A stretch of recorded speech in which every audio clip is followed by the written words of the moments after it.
parle. Chaque jour, Charles et Carole vous présentent la leçon de l'école du sabbat.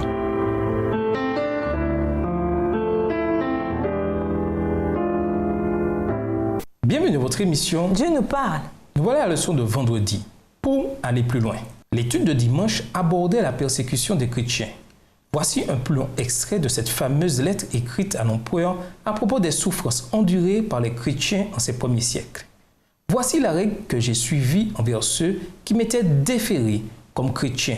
Je leur ai demandé à eux-mêmes s'ils étaient chrétiens. À ceux qui avouaient, je les demandais une seconde et une troisième fois en les menaçant du supplice. Ceux qui persévéraient, je les ai fait exécuter. Quoi que signifiât leur aveu, j'étais sûr qu'il fallait punir du moins cet entêtement et cette obstination inflexible.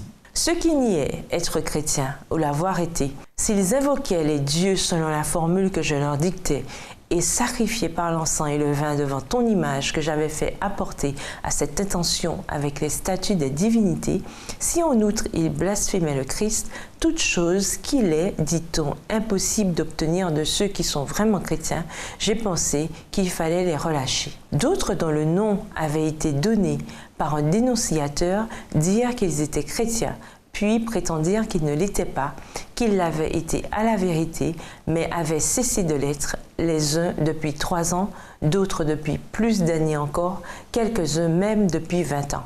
Tous ceux-là aussi ont adoré ton image ainsi que les statues des dieux et ont blasphémé le Christ. À méditer, quelle était la principale difficulté que devaient affronter les chrétiens comme le révèle cette lettre de Pline citée plus haut? Quel parallèle y a-t-il ici avec ce qui arrivera au dernier jour, comme nous le révèle le message du 3e ange d'Apocalypse 14, versets 9 à 12?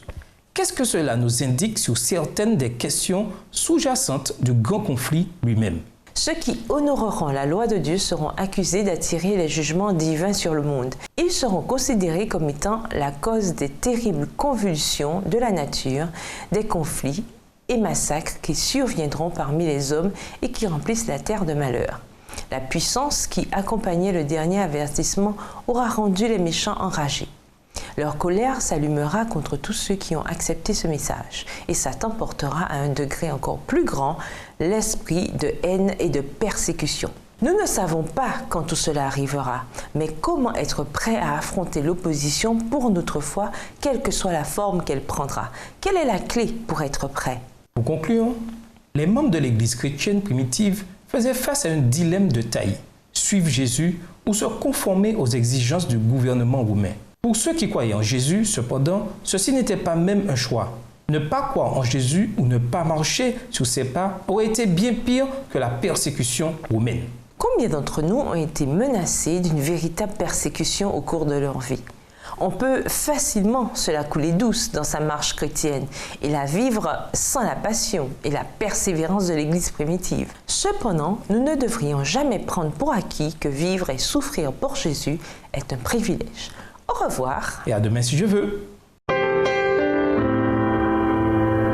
Dieu nous parle. Chaque jour, Charles et Carole vous présentent la leçon de l'école du sabbat.